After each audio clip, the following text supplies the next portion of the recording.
What's up, and welcome back to episode 189 of the Bench Time podcast with Todd and Brett Wiley.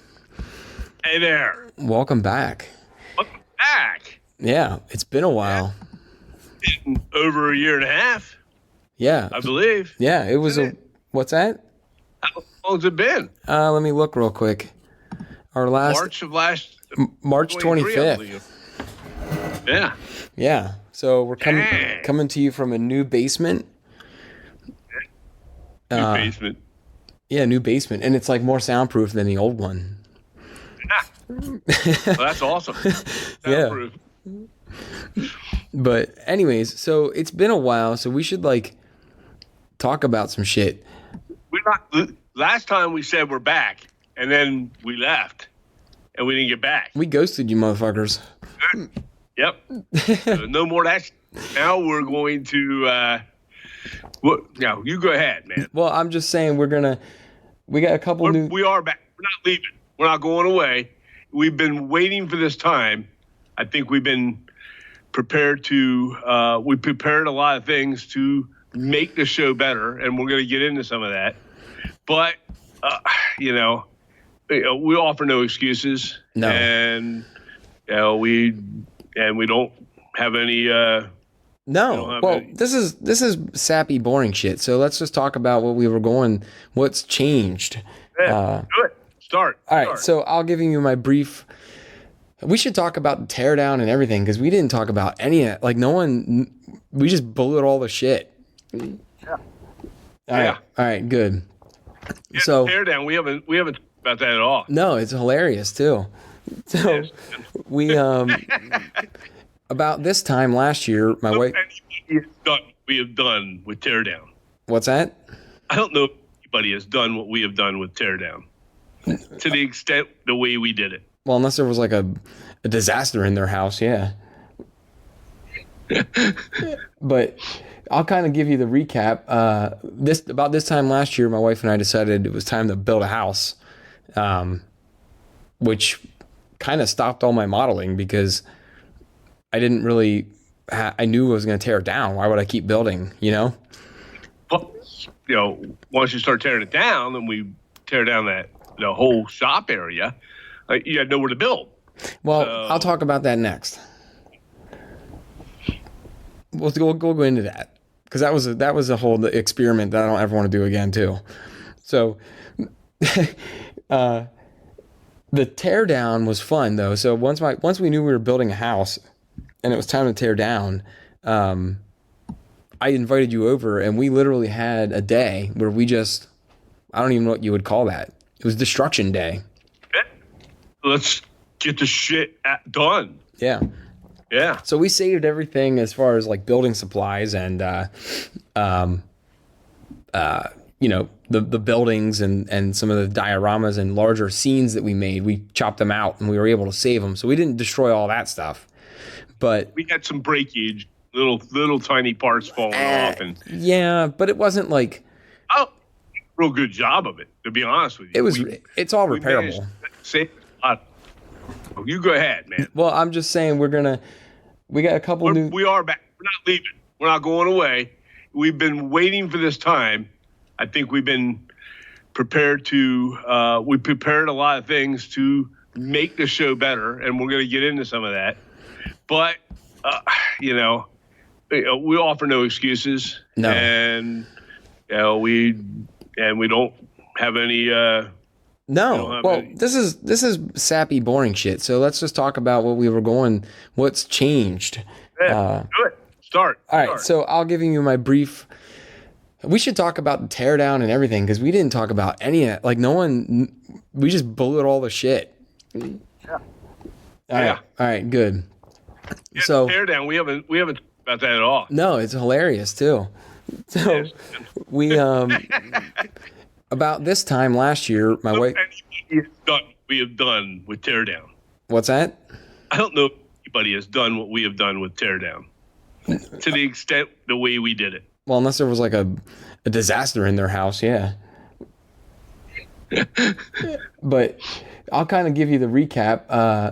About this time last year, my wife and I decided it was time to build a house, which kind of stopped all my modeling because I didn't really, I knew I was going to tear it down. Why would I keep building, Well, once you start tearing it down, then we tear down the whole shop area.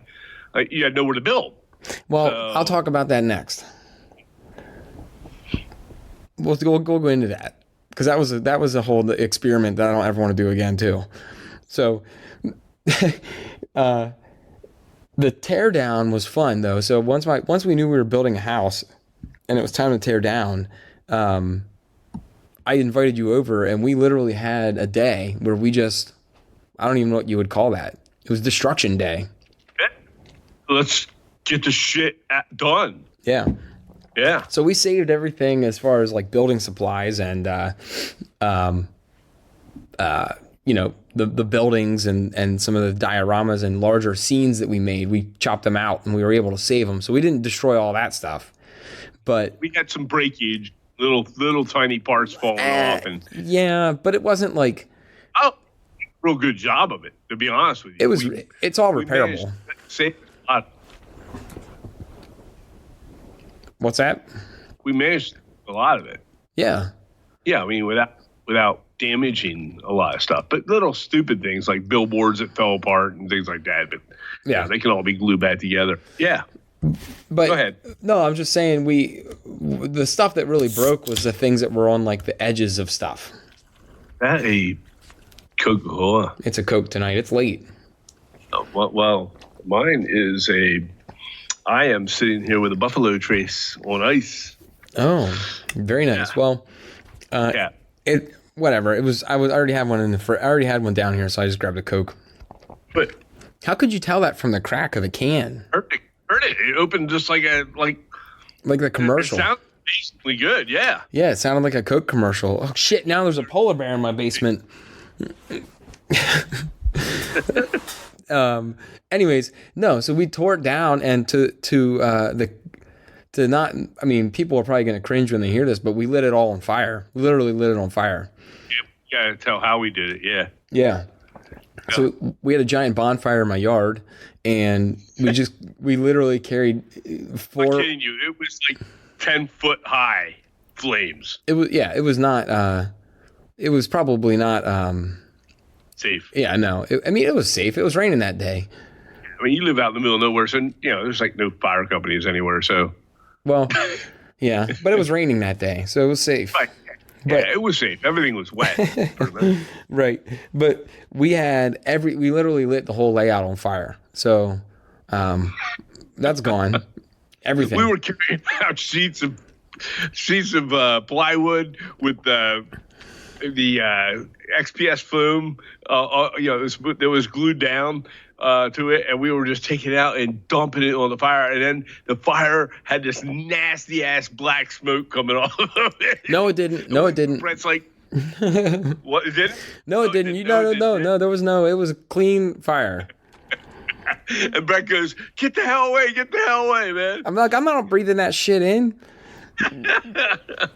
But that was fun. Yeah, and we were in a hurry because at that point, by the time we were in teardown mode, we only had like 2 weeks to get out of the house. Yeah. So, and so we did a good job. We salvaged literally everything. There were a couple. We thought we were going to be able to save a couple sections, like the one harbor. No, we had a hard with that one harbor. I forget what happened, but halfway through taking it apart, I was like, "Fuck this piece! I'm just going to go light it on fire." And we're just going to redo the harbor. You know, it'll look better. Right. In the long run. Well, it was what it is. Yeah. But, so we had a tear down. Everything's gone. Everything's in boxes over here now, all the buildings and everything that we have. You took the one section to work. I took 2 sections to work. The B Seagulls. That as well. I didn't know that. I took that, and I took the gigantic... what was that? The Foscale. That was Rush Rock Falls. Rush Rock Falls, and then there was a little extra stuff you added to it. Oh yeah, and all those cliffs and the waterfall. Yeah, so that's actually at work on my desk, beside my desk. Right. But Yeah, so that was a good talking point for people coming into my office over the last 7 months. Yeah, I didn't know you took the other one in. Yeah, they're both sitting there in my desk. Oh, okay, cool. But yeah, so those were 2 sections we were able to salvage. That stuff's all safe, and all the buildings are safe. I think so. I haven't opened the boxes yet, but they're all safe. And we kind of package things in there pretty good. So. Oh yeah, everything's in there really tight, with bubble wrap and everything. But so then I moved out, and I told myself, oh, I'm going to try and build some models while I'm living with my in-laws. And that didn't happen. It kind of did. I did like 1 or 2, 1.5. Right. Sure. It was just tough. It's just not your work. It's not your workspace. Right. So you don't have the same lighting. You don't have the same comfort level of sitting there. You're sitting at somebody's table, and the light comes in differently when you're working. Yeah, I understand. It just wasn't my thing. Yeah. So it's awkward. People were walking by, and I can imagine how it would be. It wasn't my thing. Yeah. So so now I have a workstation set up, at least for now, on folding tables. Yeah. And everything's unpacked from the storage unit in my house now, and it's time to start. I did start a new building. Well, it's just a Kid of the Month one. Right. Which one is it? It's the Track Shed, RIP Track Shed. Oh, okay, yeah. But it's nothing huge. But I was like, I got to get something started here now. So now I have that. I'm weathering the shit out of it as usual. Right. And we're back in the swing of it. I got my TV set up on my workbench. It's just 2 folding tables, which I don't think I'm ever going to build a regular workbench ever again. I'm just going to use folding tables, and I got a desk chair for it now. Yeah. Get some more lighting on it, and you'll be all set. Yeah, well, I want to install the lighting in the basement ceiling. Right. Sure. Right now, I just have hot lights everywhere. Right. Yeah. But yeah. So I mean, that's kind of where we're at. Everything's here. Everything's ready to reassemble, and we're gonna put our layout back together now. Right. Yeah. Exactly. But it'll be way different. It'll definitely be way different. We have a different. We already have devised. You and I sat there and devised a plan for how the layout's going to go. It's going to be more. It's going to be less 360. Remember, the other one was 360. Yep. So we'll have sections along a wall that we will have backdrop to and such. But it'll be.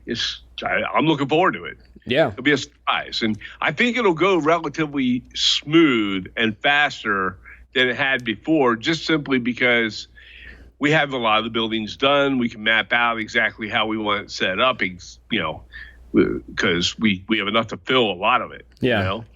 And then, well, not a lot of it. We're going to make it somewhat bigger, but, so it'll still be, majority of it will still have buildings all over it. Yeah, it's going to be an F or an E shape, basically. Right. And then I've got the, I in the meantime, I bought a Proxon. The hell is that? Proxon, the foam cutter. Oh, so yeah. We'll easily cut foam and fit it and such to. Is that like the wire foam cutter? What's that? Is that like a wire foam cutter? Yeah, it's a wire foam cutter, but it's almost like a table saw. Oh. So, yeah, you didn't see that when you were over here? I probably did. You showed me so much shit every time I go over there. I forget half the stuff you show me. It's like my kids. Dad, look at all this. Dad, look. No, it's good though. I had to tell you though, I had a little bit of envy because you were getting new stuff and you were doing all this work, and I was like, "Oh, that's cool. Like I don't have anywhere to do that." I know. I felt really bad, man. So I was ordering. The cool thing though, I was ordering doubles of stuff, so that way you would, when you're set up, you'll be able to, set up, and get your workbench in the way you want. But yeah, and if for nothing else, I'm glad it gave you envy, because now it put you in that mind frame that you said you like the way my workbench is, that you'd like to do something similar. So that's good. It gives you that motivation to do that. Yeah. You could do that very inexpensively, by the way. you can now obviously buying the paints and things is going to cost you, but the storage stuff and the way to display your paints and things, there's cheap ways to do it. And we're going to talk a lot about that over the upcoming episodes here. So I have a lot to say about that and how to make your room work for you. So,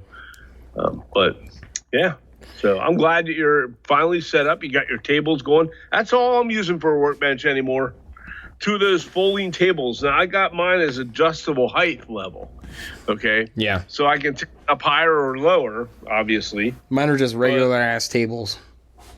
Right. No, I get that. I am going to work on somehow lowering these tables just a little bit lower than what they currently are. It makes my reach a little better. Yeah. And I just got to figure out how to do that. That may be a project this very weekend. Yeah. But yeah. Well, and it was cool that some of the stuff that you got me in doubles, I can also have like a snack bar in my basement because it's like the ketchup bottles and shit that you got me. And I got that little squirter thing, and all I can think of is the vinegar you squirt out of the little squirter. You put the vinegar on your fries with that. I can set up a little food stand too. And the bottles that I use, these are called tattoo bottles. I got the curved spout on them. Yeah. And I guess a tattoo artist or whatever uses, and I love them. Oh my God! Because you could spill them over on their side and nothing comes out on them. But if you have a straight bottle, like a ketchup bottle, and you have liquid in it, it's gonna pop. It's gonna leak out. You give them to my kids, they'll spill them. Yeah, they probably will. But no, it's cool. I mean, like I said, I can have some for some ketchup and hot dogs down here, and I can have some for the rest for my modeling stuff. That stuff's really good for airbrushing, and if you ever get into doing an airbrush, then you'll be all set that way. But you don't have to. I mean, I use those bottles for putting distilled water into my wet palette. We're going to talk about wet palettes as well. Ooh, and that sounds erotic. It does. All right. Well, enough of that. We need to get into some old school stuff here. So, do you have anything? Do you have any bitches or gripes to hand out? Do I have bitches or gripes? Honestly, I've been on and off of the Facebook groups, and I don't really. I mean, I've been looking at the work that's been put up by a lot of people. It's awesome. It looks really good, and some of the people that I thought used to suck are actually getting pretty good. I'm not trying to be a jerk. No, I'm not trying to judgmental. I'm not being judgmental. I'm just saying they started out and they were putting their stuff up and it was raw. It looked like somebody colored it with a crayon, but it's not like that. Now they've grown into skilled modelers and I mean, there's a handful here and there, but for the most part, everybody. No, I'm not trying to be a jerk or nothing about that. It's all part of growing, right? And learning. It's what we founded and based this podcast on, right? And I remember when our stuff like total dog shit. There's stuff that I'm sure when we unpack, right? When we unpack our models, I'm sure we're gonna look at stuff we haven't seen in 8-9 months and go, "What the hell is that?" But or disassemble it and turn it into like detail parts. Yeah. But I get that. As you model more and more, your stuff gets better. But and mainly what it was is back in the day was those clowns that they're choo-choo guys that put their track on the carpet and run their trains. Yeah. Okay, it's those, and they made the plastic mill houses and that fucking bullshit, right? So, and I have regained a new appreciation for plastic. I used to bum on plastic all the time. Yeah, it's because you got an airbrush now. Yeah, and not just that. I found that you can do it without the airbrush too. You can paint the stuff and make it look good without. You're gonna really have to take your time, and you're gonna have to learn how to do washes and such, so you don't see paint brush lines and things like that. But you can make it look like it doesn't look like plastic without using an airbrush. I do love using an airbrush now. Remember how I used to bitch about that? Yeah. You know? And now you're all gung ho for the airbrush. So, and everybody's, oh, it takes so long to clean it. Bullshit. It cleans pretty damn fast. I can change out colors, clean it and change out a color from one to the next in about a minute and 30 seconds. Yeah. You know? Not kidding. Yeah, it's I watched you do it. It's like a NASCAR pit crew. Except when you tried to show me and you sprayed blue all over your hands. I did. You were like, Brett, watch how fast this is. Watch how awesome easy this is to clean. And then you're like, oh, hang on. Psst, oh, crap. And then you're like, look how easy it sprays on. Once you finally figured out how to clean it in front of me with an audience, then you were trying to show me how to spray it on, and it was like bubbling out the end of the nozzle. I'm like, I'm not very impressed with this airbrush. You're like, no. Really good, you know, and then that took some help too. It took me getting on YouTube and watching some of the expert guys that do it and people that know what they're talking about, and you know, and I had to work with it, and I had to practice it. And I would do it on these plastic spoons that I bought, and I would do it on crappy plastic model pieces that were scrap. And just, you know, old, even like a sprue, just practiced with it. And then I got a couple other airbrushes in the meantime. Hairbrushes, yeah. What did I say? You said hair at the beginning. I got some hairbrushes. but I got these airbrushes from, I listened to a guy named Barbados Rex on YouTube. And he had some... he reviews all these different paints and then the different airbrushes and such, and he reviews product, and he will put them he'll put them up on the notes to his YouTube page with a link to buy those things at a good price, so I got one or two of those. Well, your mom got me one for Christmas, and I got one extra for myself, so now I'm sitting here with 4 airbrushes, but and I got a booth, so that makes a big difference. But it's and I've run the booth into a special contraption we made with a bucket. We'll talk about that some night too. Mm-hmm. But it's the podcast. We're planning to do this like we used to, on a weekly basis, right? Yeah. So, and get into some things. I bought a really nice camera to do. Oh my God! To do some how-to video. The camera. What? I'm telling you guys, teaching my dad how to use a camera.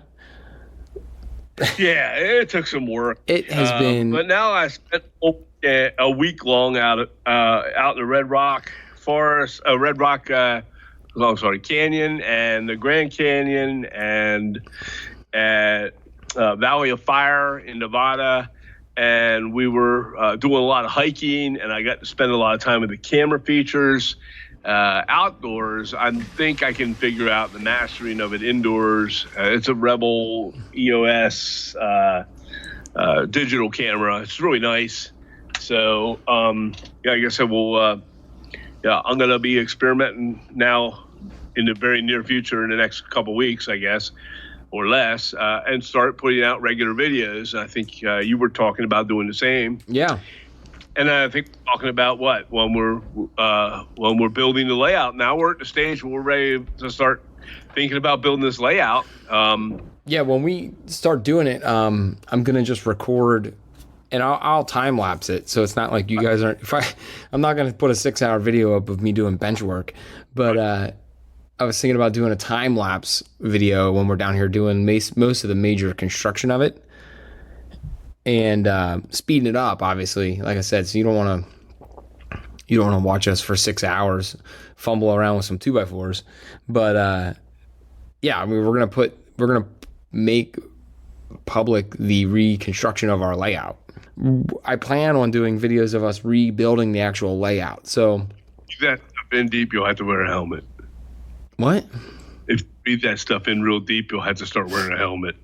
Well, it's acrylic. Is it acrylic? I don't know. Right. I smelled it. I just smelled it. It don't stink. No, it stinks because it's acrylic. I did forget about how good I like the smell. What's that?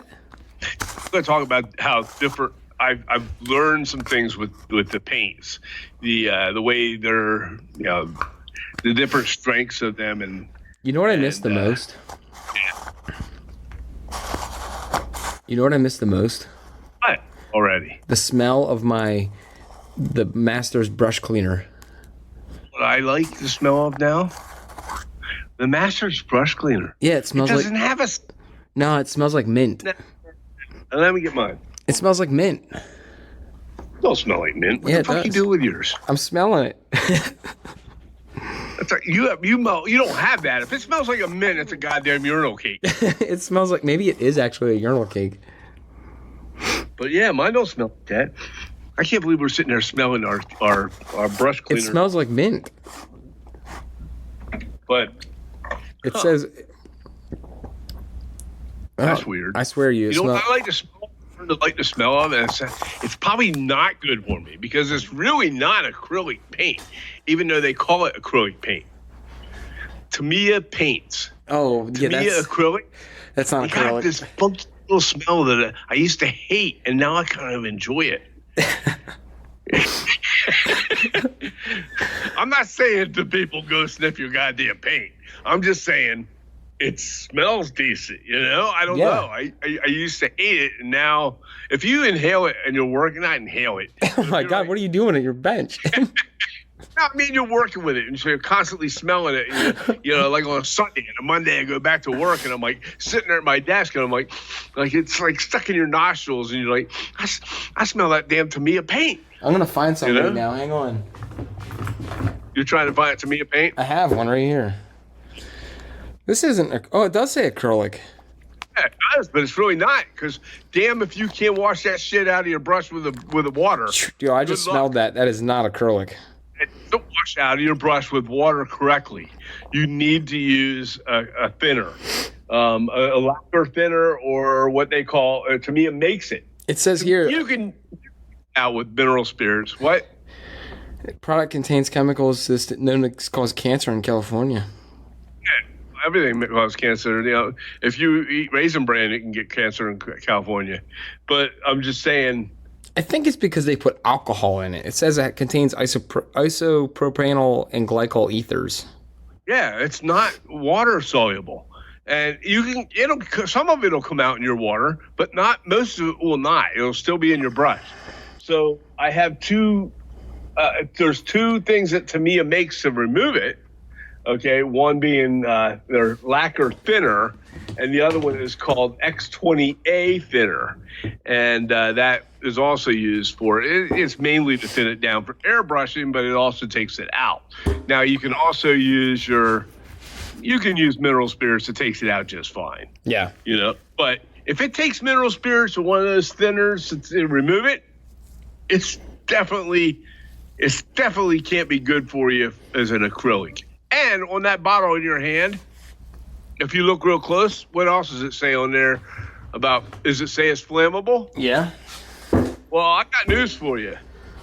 Your monocolor paints and your acrylics from AK or Ammo MIG or wherever, they are not flammable. No, I also found another acrylic I really like to use called Mission Models. Very good stuff. So, and I'm not gonna lie, the Vallejo. What's that? The AV Model Air from Vallejo. Yeah. I couldn't even tell you what it is because there's no goddamn English on it. Yeah, on the one side it does. No, it doesn't. Well, what color is it? It's dark brown. Okay, so it says dark brown, right? Yeah, but like the warnings on the side, they're yeah, you can't read any of that shit. It's all in what, Spanish or yeah, it's probably terrible for me, but it's but it's in Spanish. Yeah. Right, but No, it's not. It's not flammable or anything like that. I wouldn't go drinking it. Well, no. Well, how did this get on? This took away. Oh, man. But I got some really cool stuff to review, paint-wise, that I've been playing with. Some stuff from Ammo MIG. It's called dry brush paint. Dio dry brush paint. I got some mud stuff by MIG. These are like earth things, splashes, just different really cool, neat things. Stuff for figure paints. Yeah. But we're gonna get into all that. But yeah. The other thing I wanted to talk about was, what's that? Panel liners too. Panty liners? Oh, panel liners. Oh. I didn't know what you said. I'm getting closer as I get older, I'm getting closer to having to wear panty liners. Oh, my God. It won't be long, and you're going to have to be changing my panty liners. Well, how about we just stop calling it panty liner, because that's making me sick. It's all right. Don't matter at this Getting point. grossed out.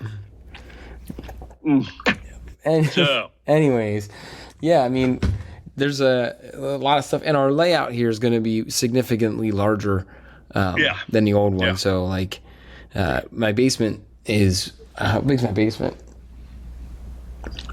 It's 30 by 64 feet long. The basement.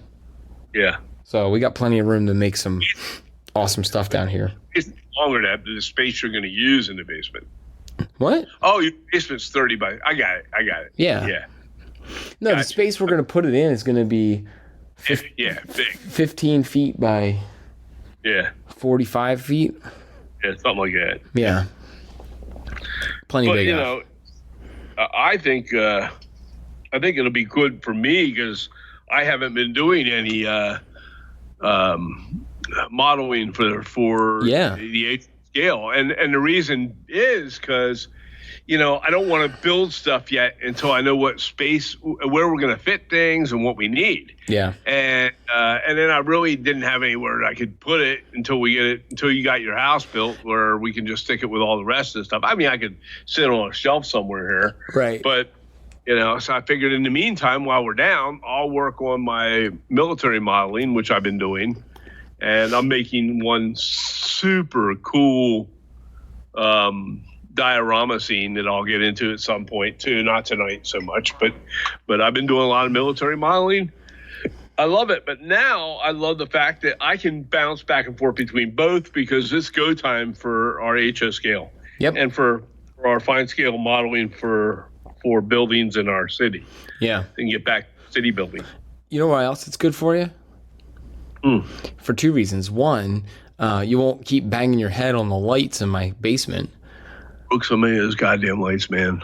I had to have like a stockpile of extra ceramic bases because you kept whacking your head off of them. I broke the ceramic and everything in those things with my forehead. Yeah. I must be like Frankenstein or something. I don't know. You're the only person that ever smashed your head on the lights in my basement. I must have done a dozen of them. And then the other good thing is... You turn after the first bunch, No, I never did. 10 years and you kept banging your head on the lights. Or when I'm coming down your steps and I hit my head on that concrete lintel. Concrete lintel on the way down the steps. Boom! Dude, we worked in the tightest... When you think about how small that was tiny. That was a tiny little set of stairs. They were steep, No, I meant our work area. Oh, our work area, yeah. That was really tiny. We had barely enough room to get down in between the layout and the wall.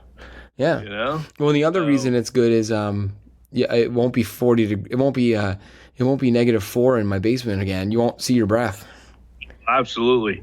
It's going to be so much warmer down there. Yeah. Nice. I'm loving that. I remember in the winter when we'd be working and you'd have to come upstairs just to get like your feeling in your hands back. And right before we got on today, we were talking about maybe getting a little refrigerator to put down there for our drinks. Yeah. But Yeah, we'll figure it all out. Yeah, but we're gonna keep you all figure out what's going on. So. Yeah, I do think it was funny when you look back at the conditions in which we built my stuff in the basement before. Yeah. Because we had that curtain between the one side of the basement that maroon and the other side of the basement, and I open it up and go in, and you go, shut the damn curtain, you know. It's like the curtain ain't gonna do shit to keep cold in. It did, out, right? It was like 5 degrees different. Yeah. Oh no, I don't see it. It was cold, man. No matter which side of that curtain you stood on, it was cold. No, that was a thermal curtain. It was not a thermal curtain. I don't know what that was made of, but it wasn't thermal. It was like a maroon velvet curtain. It's like something you'd see at like a peep show, like this maroon velvet curtain.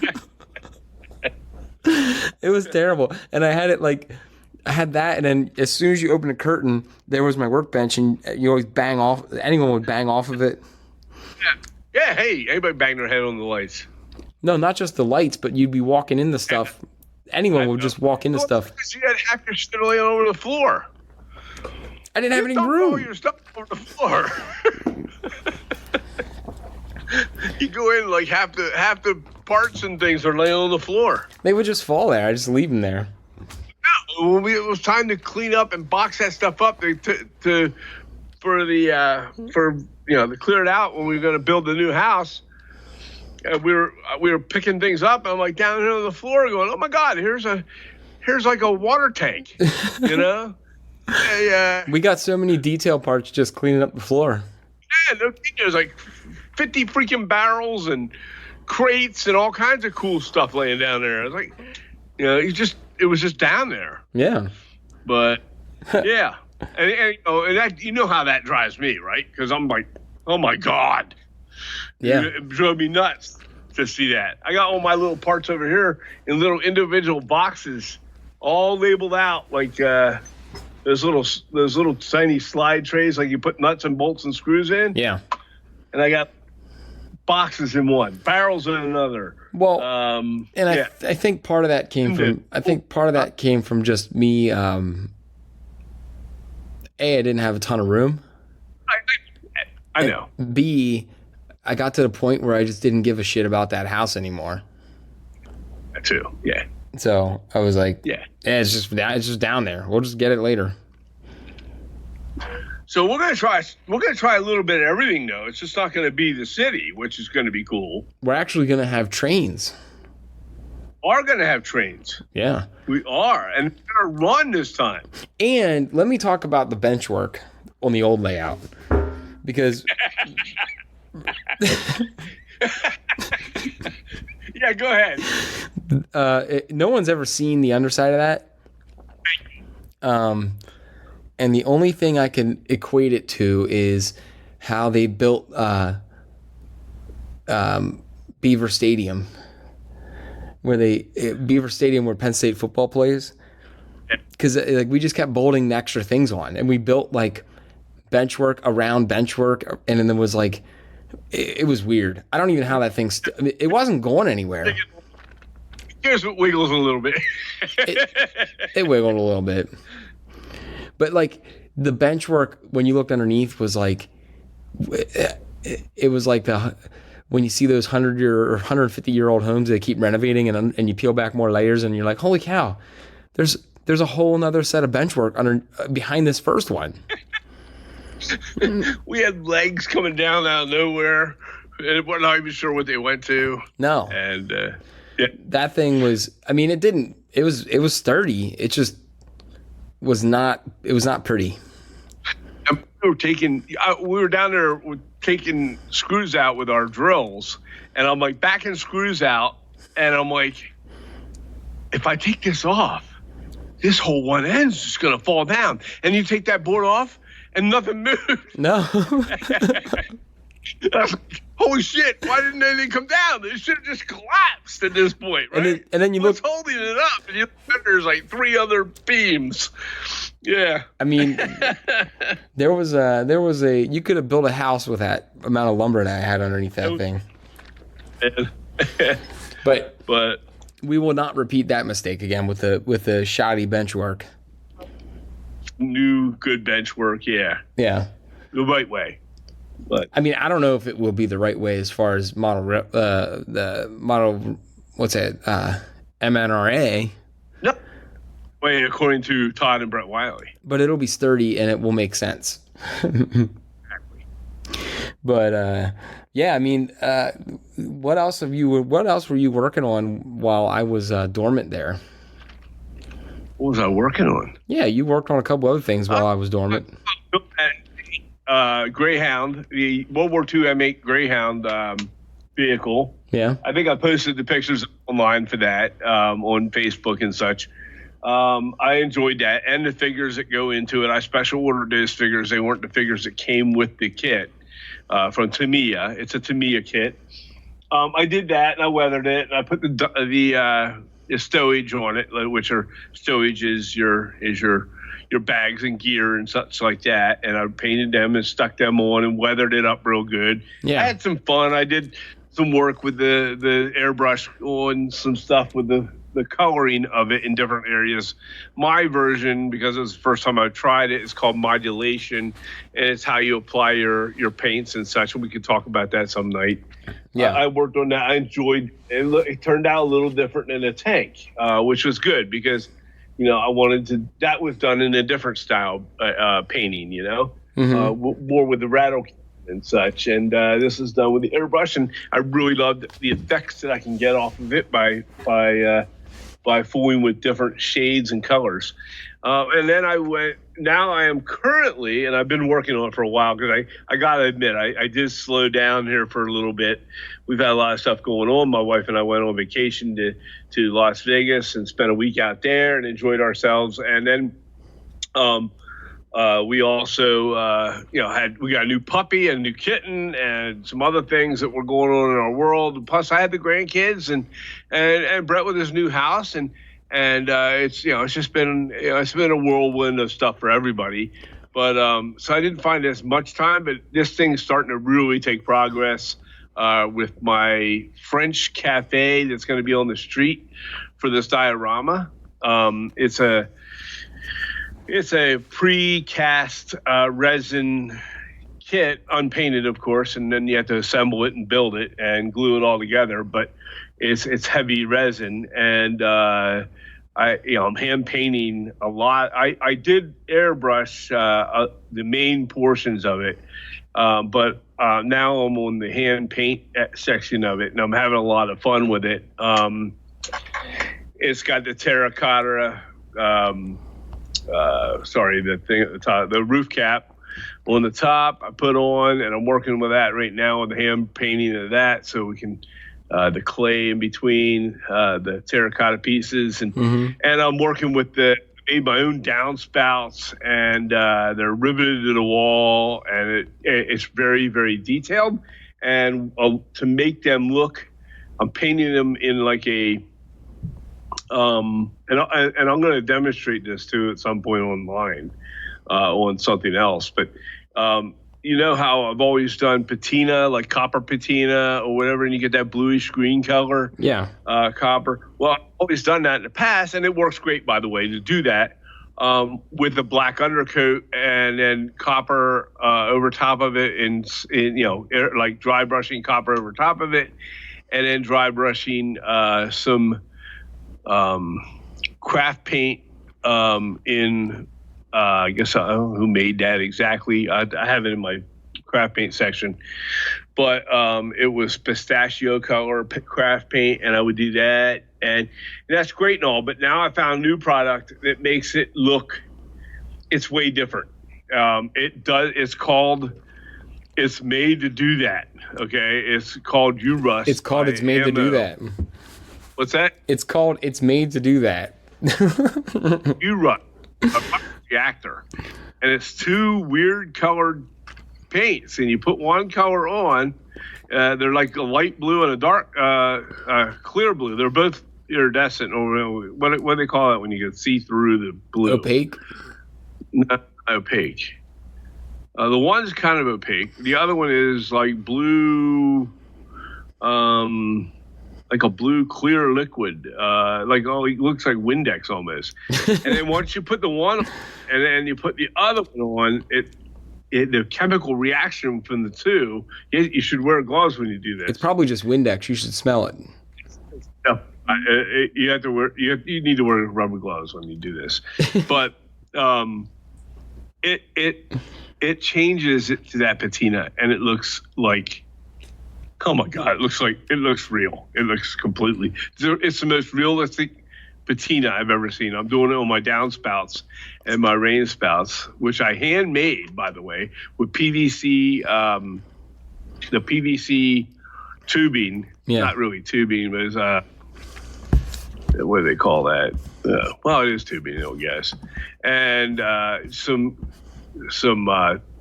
just basically tin, like you would cut from a tin can to make the downspouts. And I made a jig that allows you to curve it around this jig and make your rain gutters. And that turned out real good. But the brackets and all the rod, I'm sorry, it's PVC. It's not PVC. It's the styrene rod. So I made it from styrene rod and styrene pieces. It made the brackets and the little bolts, and it turned out real nice on the side of the building. The details coming along real well on it. Now I'm painting the window frames, and I got to do the storefront. But then that's the first one. It'll be a French cafe. The second one will be a French store for a little French village. We'll have sidewalks, and we'll have cobblestone streets. Is the cafe that go down through? Is the cafe the one that you painted like a porta potty blue? Yeah, it's already on its third color, by the way. I painted it darker blue. That was porta potty blue. And you and I both thought that would be a great idea, and then we tried that, and it didn't look right. You sent me a picture. You sent me a picture of it that evening, and you're like, "What do you think of this?" I'm like, "Oh, hey, that's not good. Yeah. That's not good at all." Right. And I respray painted over it with a gray primer again, and then I put a light blue, like almost like a pool blue. On it, and that didn't look right. It didn't look right either. It looked better than the dark blue. Yeah, but it didn't look right. So now I have basically a dark green. I think I used gunship green. I think is what it was that I used by Vallejo, and it turned out pretty nice. I'm gonna keep it like that. And now I'm gonna weather it up, put the signs in the windows and on the storefront and all that, and that should be wrapping up this week, I think. Then I'll have two buildings, and I am going to build a river wall with a set of stone stairs that comes up from the river and right up to the road, and then like a loading dock on that, right along the water edge. And so just like the rivers in France, it would run through like a canal. And then a railing along the top of the canal, and then the sidewalk, and then a street, and another sidewalk, then the buildings. And then going down the street will be the M8 that I built, the M8 Mustang patrol vehicle, U.S. patrol vehicle. Mm-hmm. And on the sidewalk in front of the cafe, I've got tables and chairs for in 1/35th scale for World War II era French cafe. And then there'll be like people sitting at the tables, a French couple and a waiter. And then the other table will have two U.S. soldiers sitting there having lunch with the waiter, another waiter waiting on them, French waiter waiting on them, and they'll be sitting out along the sidewalk. And then I just have a ton of detailed things for the town. It's for the little town thing that I'm going to put on this diorama. It'll be a decent sized diorama, but yeah, I mean, I'm really looking forward to it. I bought all the pieces and the parts, and it's gonna really, and I'll be showing you each one as I start working with them, because they're going to be part of those videos. And so it'll go rather fast now, because we're to the point now where I'm painting all these different parts for it. So it'll be other vehicles, and a person selling vegetables and fruits along with a cart on the one end of the sidewalk, and yeah. So yeah, well, I got into it there, didn't I? You did. I love this 135th scale stuff, man. This World War II era stuff. It's a lot of fun. It's a learning experience. It's going to transfer over to what I do with the HO scale 187th, and I think it's going to be a huge help for me to see what I can do with some of these unusual paints and such, and what we can create with them. So, but yeah. I mean, it's exciting. I have to get into the other scales too, because I have some other models I need to do that are not HO scale. So, and I got airplanes up here.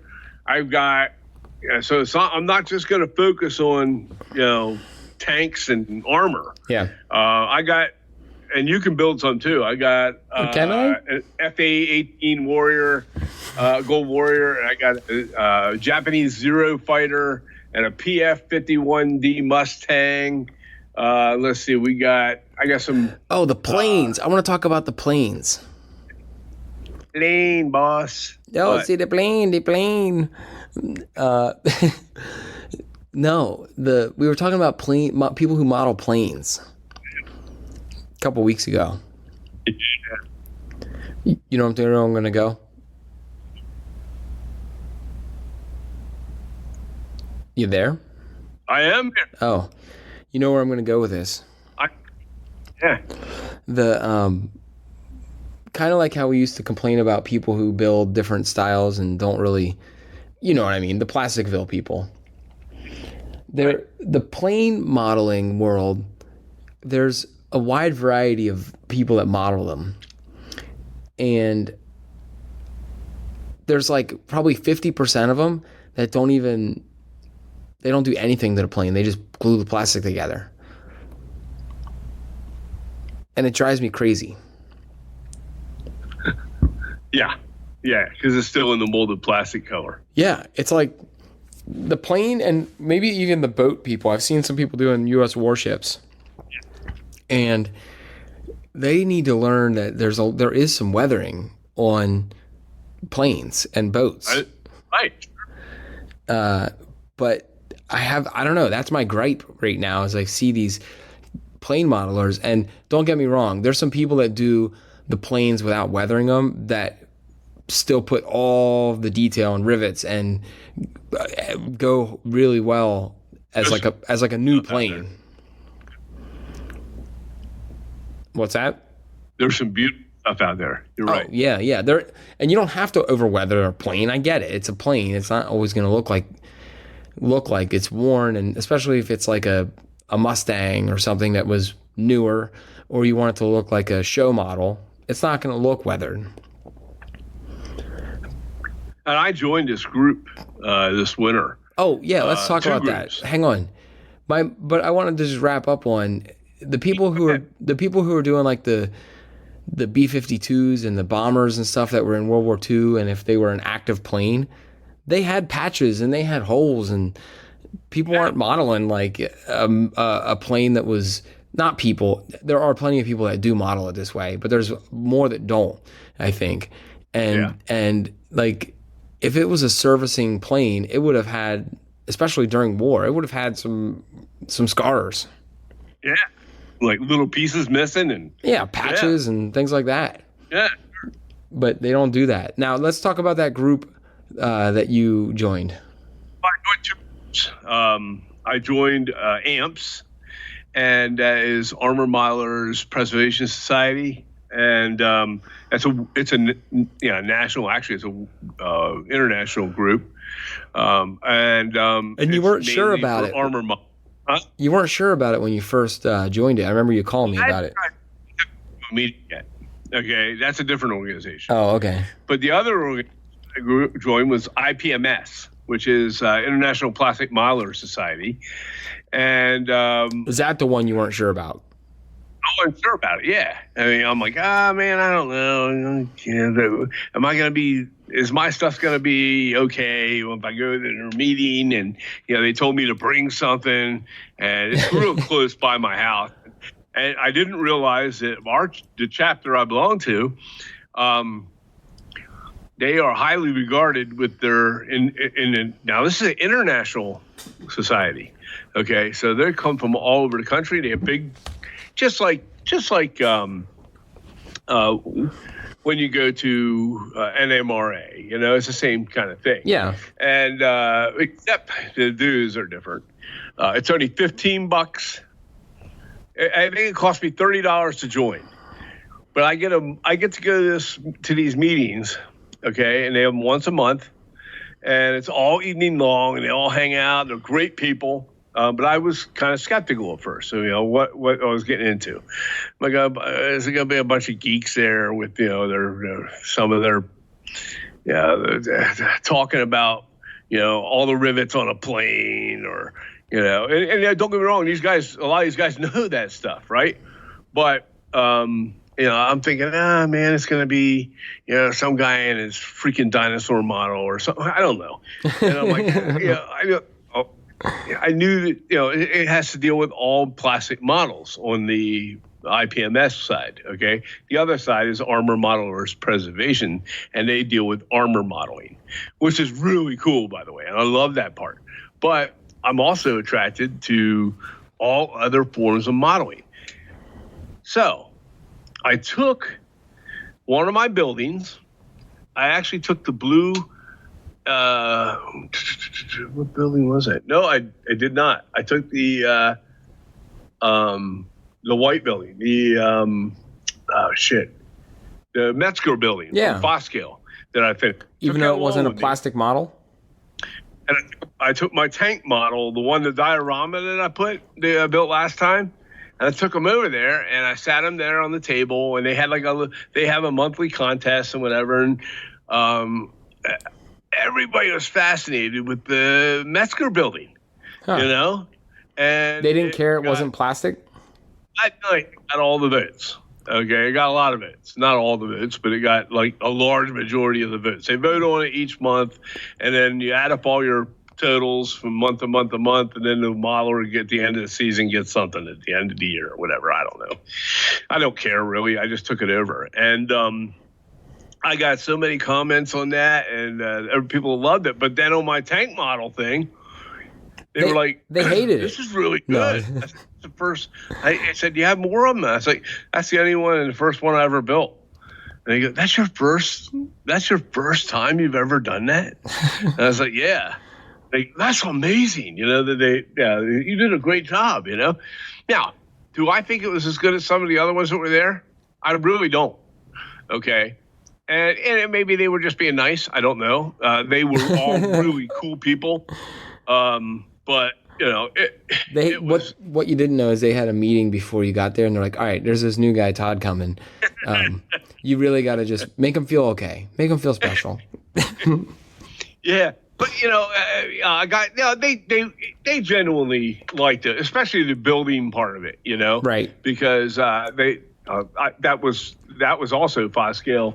That Kino Theater that he does for 135th scale. I don't know if he still does those or not, but I built that, and I did a really good job with the glazing and everything on the paint job on the building and the brickwork. I mean, it's really, and then of course I did the interior to it, and I think they were impressed with the amount of fine detail I put into it with all the added things like bottles and bricks and shit like that, that I put everywhere. Yeah.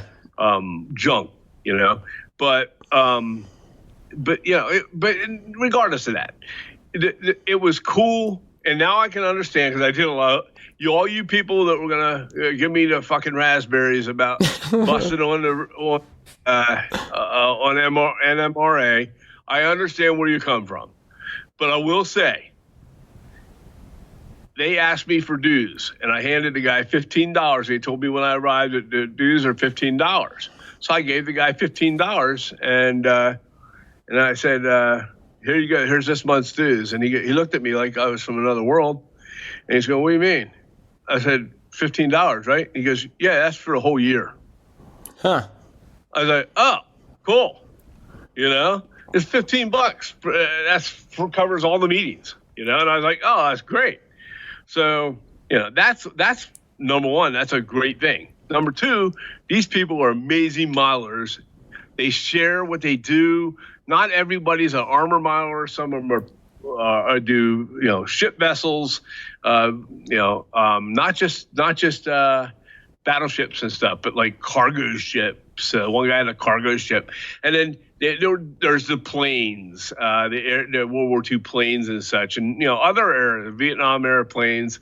But there were guys that do fantasy figures. There were guys that do gaming figures, Warhammer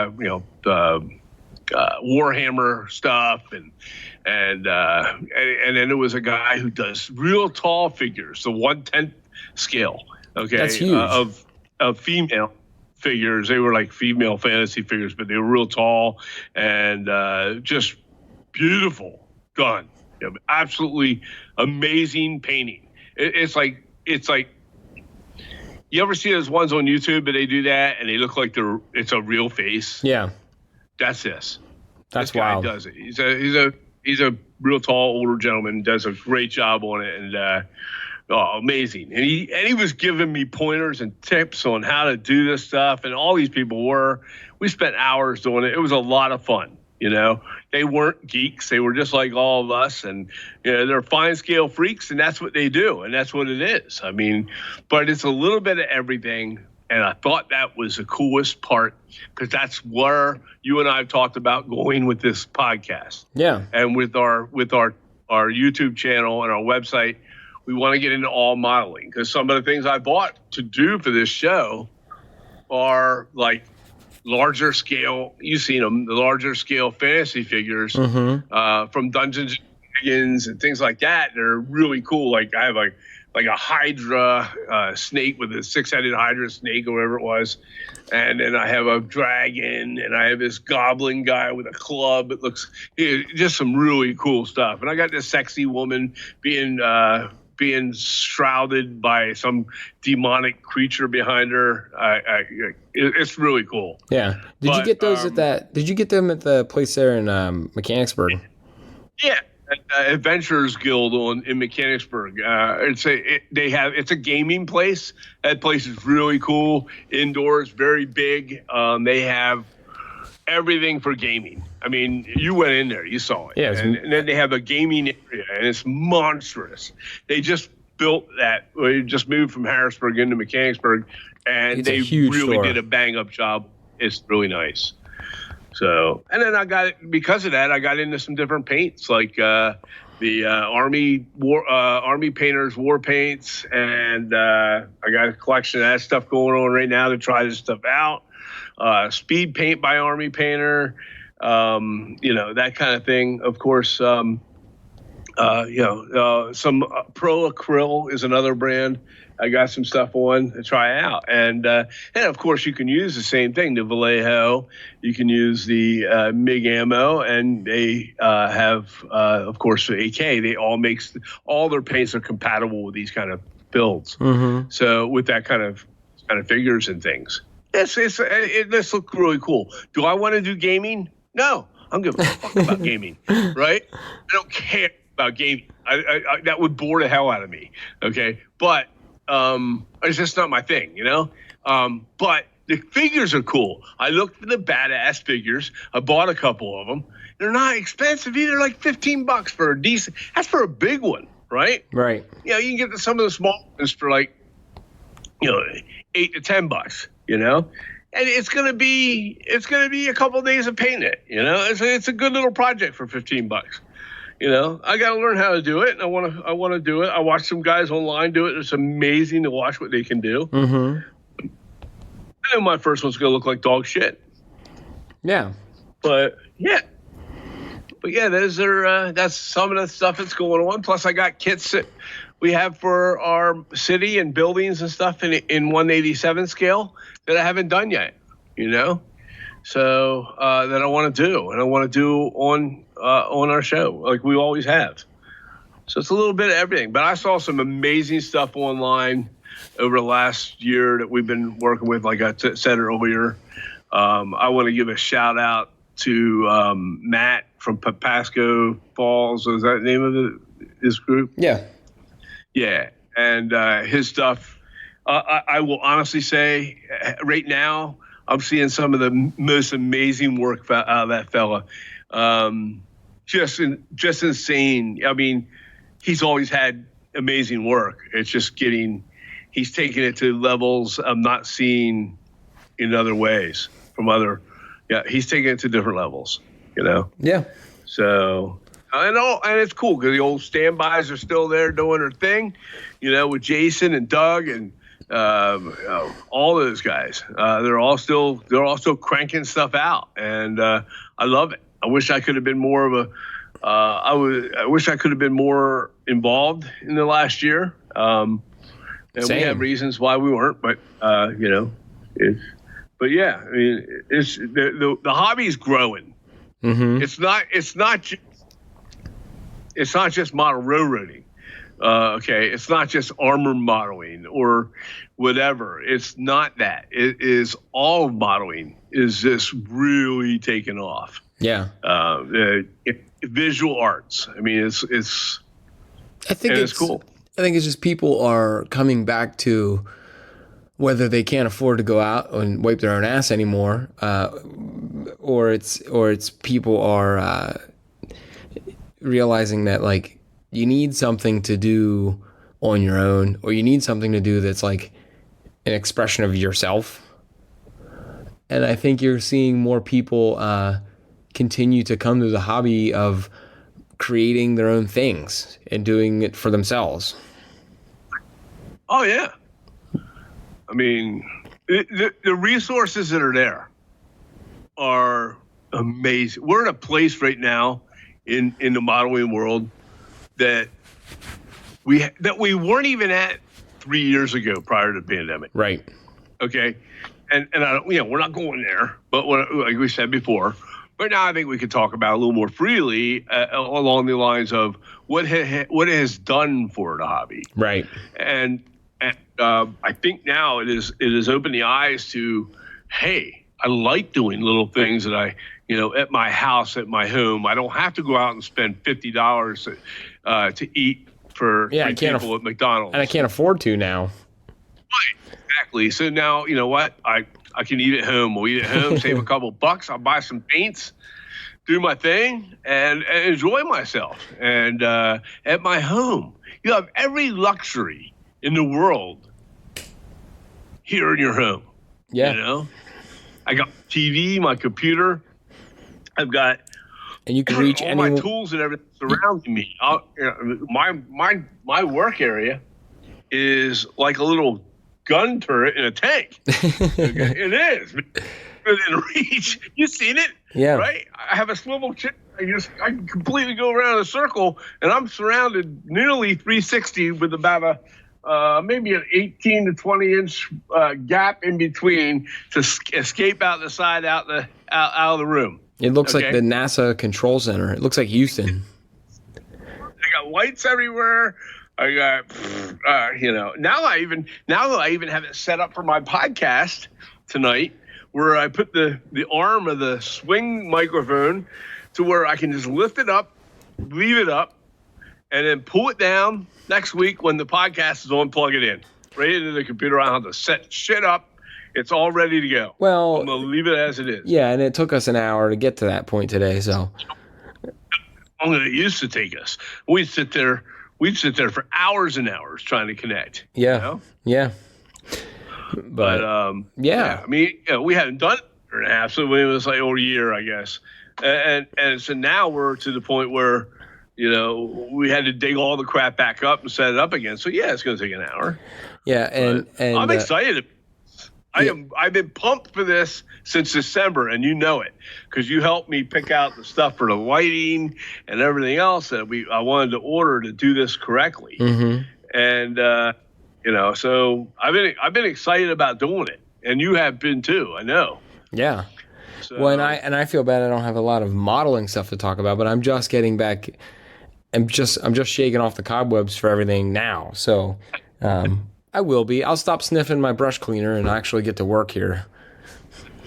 Right, exactly. but good stuff. Yeah, that's a good little podcast for a first night back. Yeah, we're gonna have to. Like I said, we'll have more. We'll have better topics here as we get into more and more building, especially as we get into the layout. But this was a good kickoff again, and we'll be doing it weekly here from now on. Yeah. And I'll have rants. Don't worry, I'll have rants. I know. I was a little upset. I was thinking that you'd have 7 months of pent up or a year's worth of pent up rants. I'm going to let them out, release them little by little. All right. Over the course, over the next coming weeks and months, you'll hear some rants. Yeah. But and I got them. Trust me. There's some product there that I review, and that is total horseshit and stuff that you don't need in this hobby. But yeah. So. Well, I'm gonna wrap up. I'm gonna just say thanks for everyone for hanging in there while we were on our hiatus. And we do love you. Yeah, we love the guys, and then can't wait to get more episodes out. So we're gonna do another one probably next week, and then we're gonna just keep rolling from there. We'll have guests and stuff. We're not pushing that. We're gonna have guests as we do it, and we haven't figured that out yet and how we're doing it, but. We're going to have some guests. It's going to be maybe a different kind of format and, Yeah, and I'm sure we can always tap into our guests from the past. They would like to come on and update everyone. Sure. Some guys that I've seen that I'd like to have on there's a bunch of new people that I'd like to have on. Matt was one of those, and I'm going to talk to him about that again. All right. So, but good. Yeah. All right. Okay. Well, let's call this one a wrap, and you guys will hear from us next week. All right. All right. Peace out. Later.